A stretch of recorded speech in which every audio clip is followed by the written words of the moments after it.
Awesome. All right, cool. Welcome to the Peggy Notebaert Nature Museum's Chicago Conservation Corps webinar. My name is Jeanette Pescatelli, and I'm the Guest Experience and Engagement Manager at the Nature Museum. Gotta get my title right. I'm also part of the Nature Museum's Chicago Conservation Corps team, along with my colleagues who are joining us today. So we've got Erin Ballou, if you can say hi real quick. Welcome, everybody. We've got Marjorie Hoffman. Hello, welcome. We've got Rebecca Nakaba. Hi. Awesome. So you'll see them a little bit later when we're doing a question section of the webinar, but they'll also be answering your questions in the chat during the presentation. So just a little background. Chicago Conservation Corps, or we call it C3, is a program within the Nature Museum that trains and supports a network of volunteers who implement environmental service projects that improve the quality of life in our neighborhoods. We strive to empower Chicagoans to work on sustainability issues that affect their own communities by getting their community members engaged in that effort. With the help of our local partners, we usually host a sustainability leadership twice a year in the spring and in the fall. It's an 8-week course that covers a broad span of sustainability topics. We were really sorry we had to cancel this spring's leadership training, but we're excited to share our partners' expertise and bring a little bit of C3 to all of you who are tuning in today. Anytime during today's presentation, please, we encourage you to put any questions you have in the chat box. That way, once the presentation is over, we can address questions right away. Also, we are recording this webinar so we can share it afterwards, and we'll be sure to share any sort of cool resources that I mentioned today so you can have those at your fingertips later. Now I'd like to introduce one of our Nature Museum colleagues and a regular presenter at our C3 trainings, Dave Bild, who is the Teen and Young Adult Programs Manager at the Peggy Notebaert Nature Museum. Dave usually presents at our Green Spaces themed class at our C3 training, but today he's joining us from his home to tell us about some awesome citizen and community science projects that we can engage with from our own homes. Okay, cool. So I'm going to pass it on to Dave. Go ahead, Dave. Hi, everyone. Thanks for tuning in today. Like Jeanette said, I'm the manager of Teen and Young Adult Programs here at the Nature Museum. And what we'll kind of be going through is running through a variety of different community and citizen science projects that you can do from home or near your home. A lot of these are ones that I do with the teens that I work with at the Nature Museum, as well as other audiences. And there have been C3 leaders in the past that have taken some of these projects and created community projects based off of them. So I'm going to be sharing my screen, and this will really be kind of an overview, and definitely please make sure that you're typing in questions, comments in the chat, and if any of those questions arise as we go through, we'll address them. So this is community and citizen science at home. So really, this is going to be kind of a broad overview of a variety of projects. And I'll include also some databases that you can use to find a project that you're really jazzed about and excited about. So first off, what is citizen science? Oh, I'm also going to turn on the closed captionings here. All right. So there's a couple of definitions here. One from the Citizen Science Association, that it's the involvement of the public in scientific research, whether it's community-driven research or global investigations. And then we have another one here from the Oxford English Dictionary. You'll often hear other terms. Sometimes it's community science, civic science. There's a big long list down there. But the idea is that it's ways for members of the public, like you and me, to engage in scientific research. And that can be research projects set up by scientists, and the public is contributing. It can also be on the kind of other end where it's a community concern, and community members develop a project where they're collecting data and information. So there's a wide spectrum. They're all equally awesome. There's just kind of a range here, and you can see some of the differences of them. So what we see here is just kind of a listing of some of that range. So up at the top here, we have a couple of projects focused on seasonal change or phenology. So looking at plants as they're blooming, animals as they're migrating. eBird is a big project that birders contribute to. And then you have other ones where it's kind of the do-it-yourself science or up science, where it's community members developing tools or projects to investigate a concern that they might have. So down here, this thing is called baby legs, and it's some baby tights used for getting microplastics and sampling for those. And this is way up in northern Canada with Indigenous communities up there. Closer to home here, this was a project that was community initiated, looking at the pet coke piles down along the Calumet River, so monitoring those. So most of what we'll focus on is the kind of nature-related projects, but we'll try to run through the full variety. I put this one up here because a lot of these citizen and community science projects, it is real data that is being used by researchers, and it's alongside data that is coming from universities, natural history museums. But a lot of these projects, like that we'll go over, certain observations get also added to that. So this is a database called GBIF, and you can find your own observations on there if you've made them, or you could even research all of the pigeon specimens over the past 200 years in the Chicago region. And you could find things that are in the Nature Museum's collections. This is another really nice visualization that I like. And so this is something that came out a couple of years ago, animation of different migratory birds. And this is really based off of data that members of the general public have been uploading their observations to a platform called eBird. And these are types of projects that no scientist or group of scientists would be able to be in all of these places keeping their eye out for birds. So they're relying on the crowd to contribute their observations, and it creates a great wealth of data that can be used for a variety of things.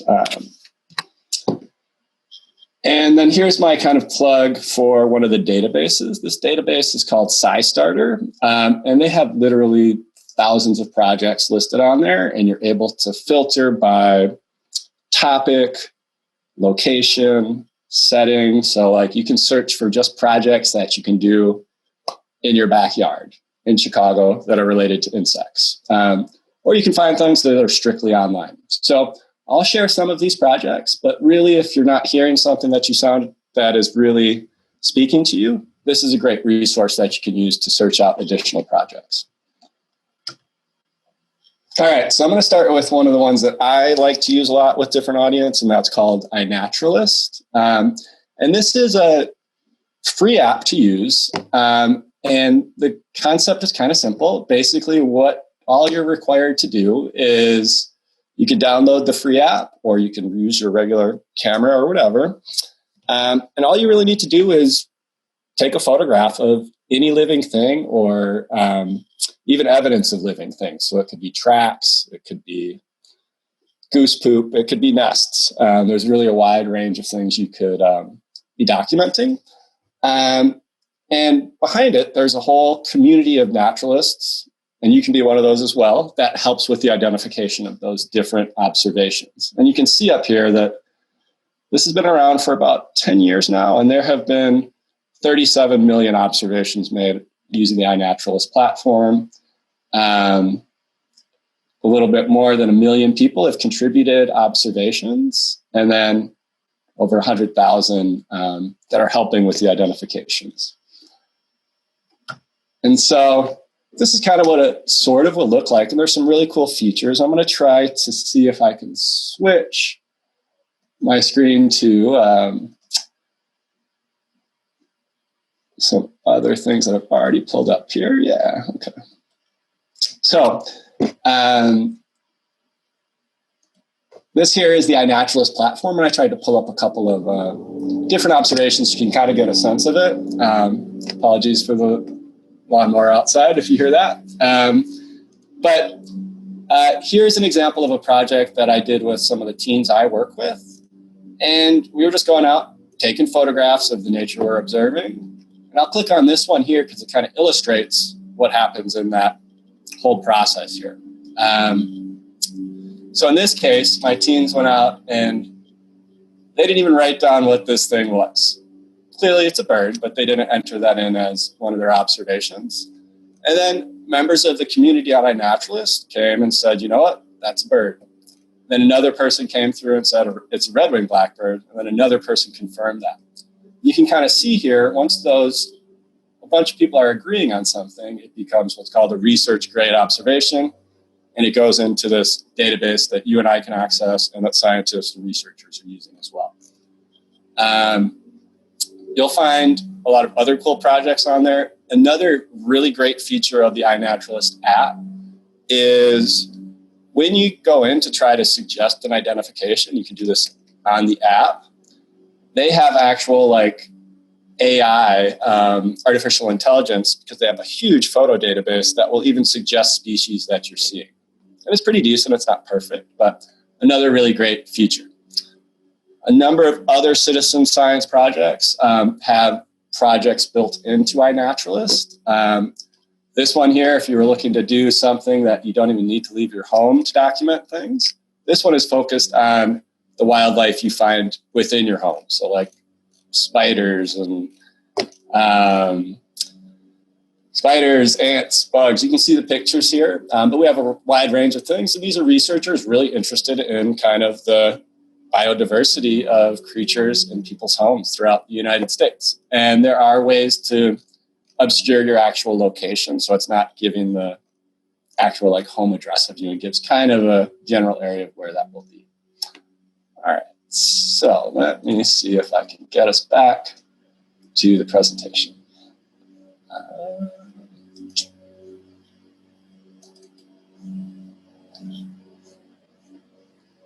All right, sorry about that.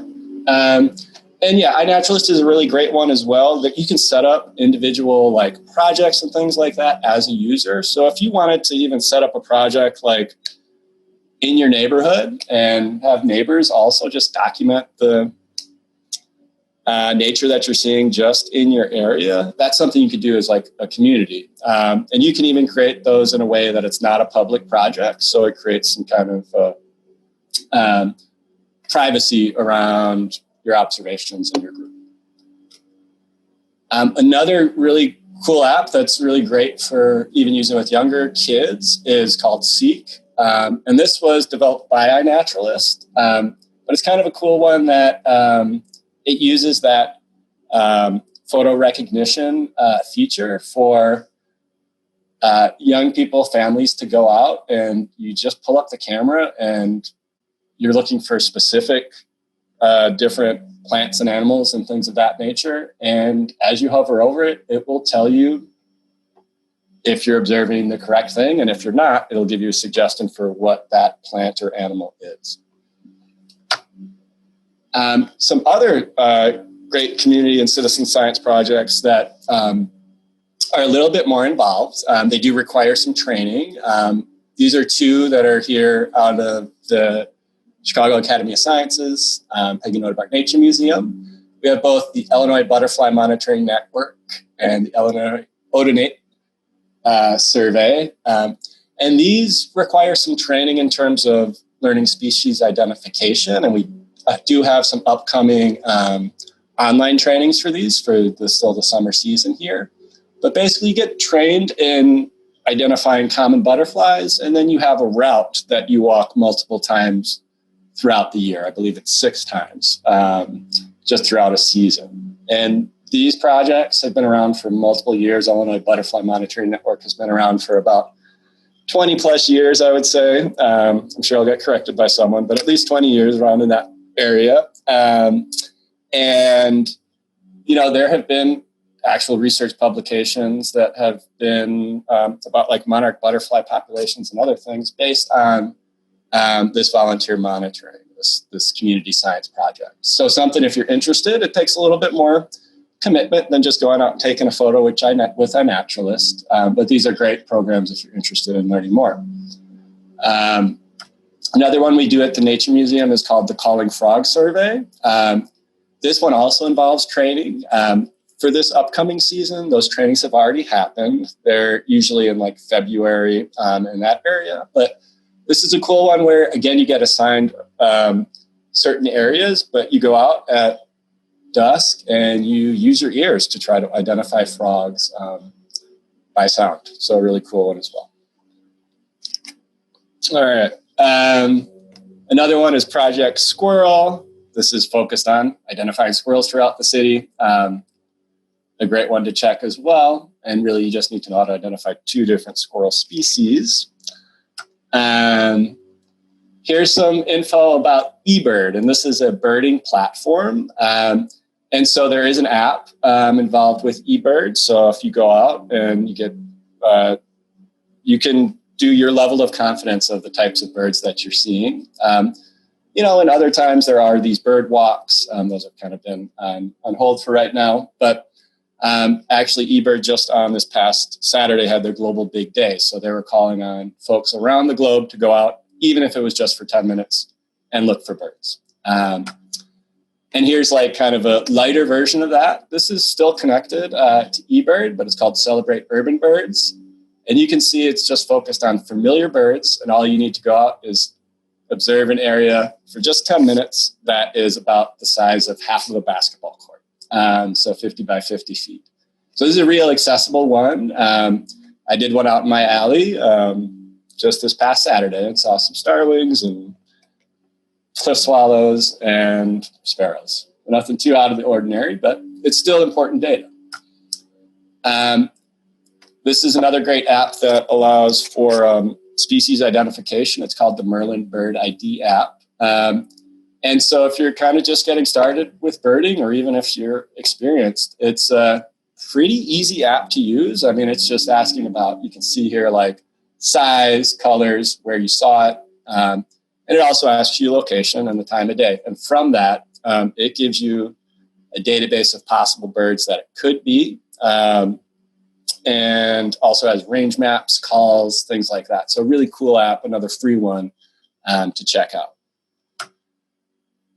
And yeah, again, this data is used, and you can see there's some pretty amazing data that's online based on, you know, just ordinary folks like you and me going out and making observations about things they're interested in.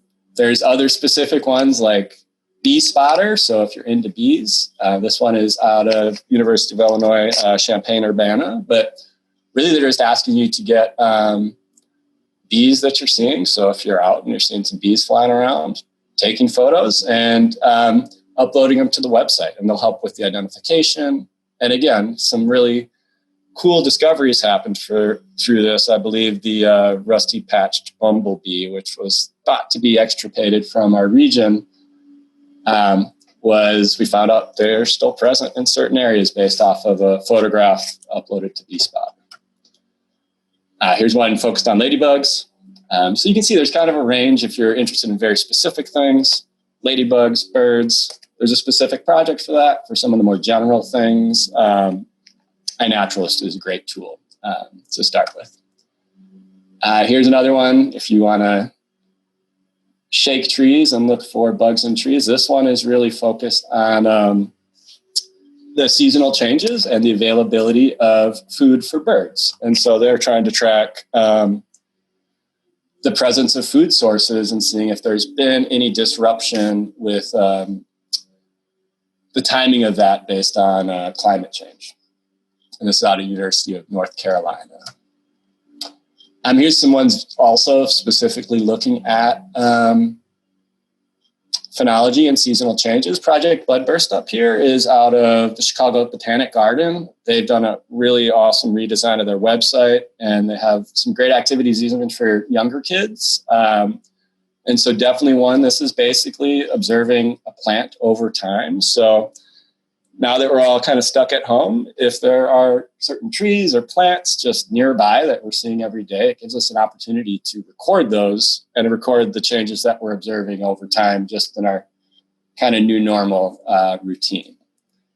Nature's Notebook is another one. It's also an app, but this one is focused on both plants and animals. You get some really cool data from this as well. This visualization will work its way through, but this is looking at the spring leaves coming out, and you can kind of see this darker red color is that it's early, the blue being late. And this is based off of a combination of like satellite data, but also ground verification by observers, basically sharing when they're observing the first spring leaves emerging.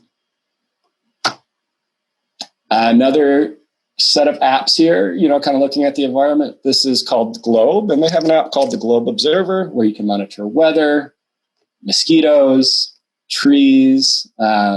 This project has been around for a number of years as well.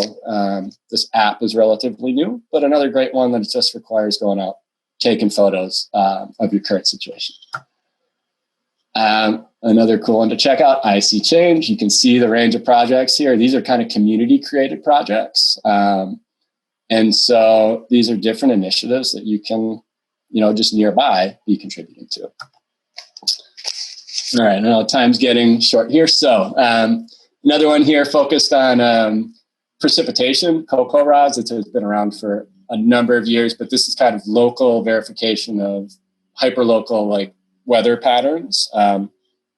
Back when I was growing up, there was rain gauges everywhere, not so much anymore, but this is a way to monitor what's going on right in your area. I'm going to scroll through. This presentation will be made available for sure. Public Lab is a site that I would really encourage people to check out if they're interested in kind of the community-driven sites. It's focused on DIY techniques for doing environmental monitoring, and this is the group that supported the monitoring of the pet coke piles down in Southeast Chicago. And I can't forget to mention this one. Chicago Wildlife Watch is one that you can just do from your computer. This has camera trap set up throughout the city, and you can just spend time identifying what animals you're seeing in that. And this is data, again, that supports understanding the wildlife here in Chicago. Zooniverse has a lot of other projects like that as well that you can filter through. Go quickly through this. Chi-Hacknot is a place that you can get like local support for different environmental projects. It's civic technologists, and they've moved to online. It's still every Tuesday night. And then here's some specific COVID-19 related projects. There's this one, you could follow this link and it will highlight these 3 different projects on SciStarter. Fold It is actually like a game that you can play to try to fold proteins in different ways. It's been around for a while. And right now the protein folding is focused on COVID-19. And this is a way for researchers to start to develop different therapies and a better understanding of the virus. There's some of these other ones that I would look a little bit closer at the privacy settings in terms of self-reporting your own experiences with COVID, but they're out there. And you could even just volunteer your computer. This Rosetta at Home, they're doing a similar thing with investigating proteins related to COVID-19. And really all you're doing is when you're not using your computer, it's running in the background and using your computer space to try to run some of these things, some of the processing. There's a similar thing with SETI that was started numerous years ago as well. And that was kind of one of the original kind of crowdsourced projects. So that's, I think, about it for right now, because I know I'm almost up on time. And so, moderators, do we have questions? Awesome. Thanks, Dave. That was a ton of amazing information.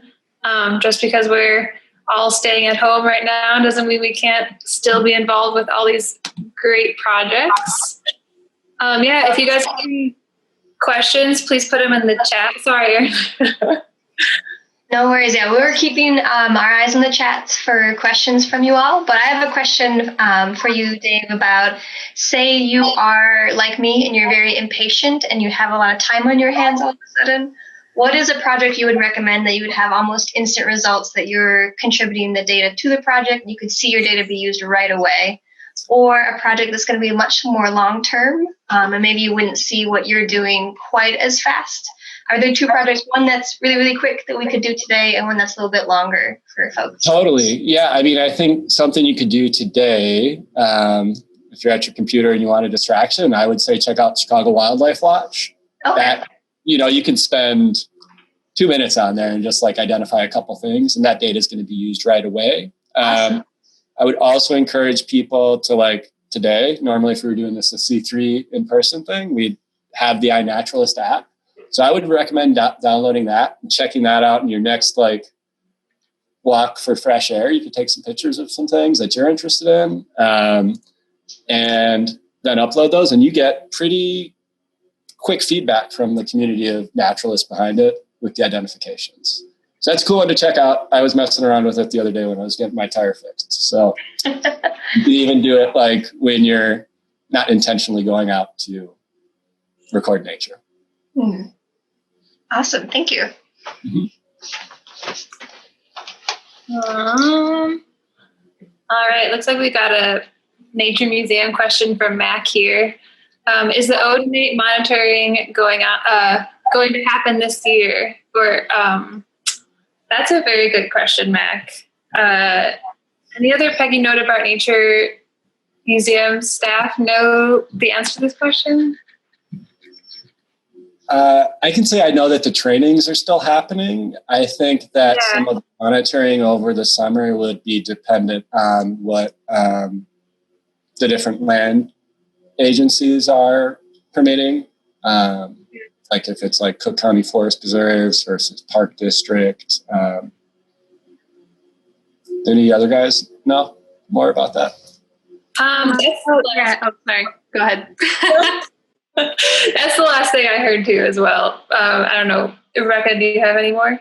No, I was just going to say the last I heard was that the trainings are still going on, but one of our biology staff members teaches the trainings, and so we can follow up with her and let you know. Yeah. And we've got a really good question coming from Amy about if the lakefront is closed, would that skew data for some bird hotspots for iNaturalist and other things? And are scientists going to reconcile that kind of blip in the data? Tough question. Yeah, that's a great question. Yeah, I mean, I think there's always different variables with, community science observations that need to be considered. I would assume that through the different statistics and modeling that they are accounting for the reduced frequency of observations. Our scientists would probably know a little bit more about that and the statistics behind it, but I'm sure they're working to account for it in certain ways. I'll also add in that even though the lakefront is closed, there are still scientists monitoring places like the Montrose Bird Sanctuary. So there's still monitoring happening, just not as many with the citizen science projects. I wonder if we're going to get more data points observed in alleyways and backyards and stuff like that we didn't before. Totally. Alrighty, folks. Well, if we don't have any more questions, I think I might start wrapping us up here. Alrighty. Okay, So, real quick, thank you everyone for joining. Sorry. Excited that I got there's a list of different projects and links as well that I think we'll be sharing in the chat or emailing out to you guys. Yeah, absolutely. We'll send a follow-up email with all of the resources that Dave mentioned today. So don't worry if you want to go back to that or we're interested in getting involved with that. But thanks again for everyone for joining us. Thanks, Dave, for taking some time to let us know about all these awesome resources. Everyone can stay connected with the C3 community by signing up for our newsletter. That'll keep you in touch with our upcoming trainings or any other volunteer opportunities happening. You can also stay connected to what's happening at the Nature Museum by signing up for our daily newsletter. We'll be hosting some more C3 webinars. We will send along the Eventbrite page for that in our follow-up email so you can know when the next one is happening. And I think that's it. And thank you everyone for tuning in today.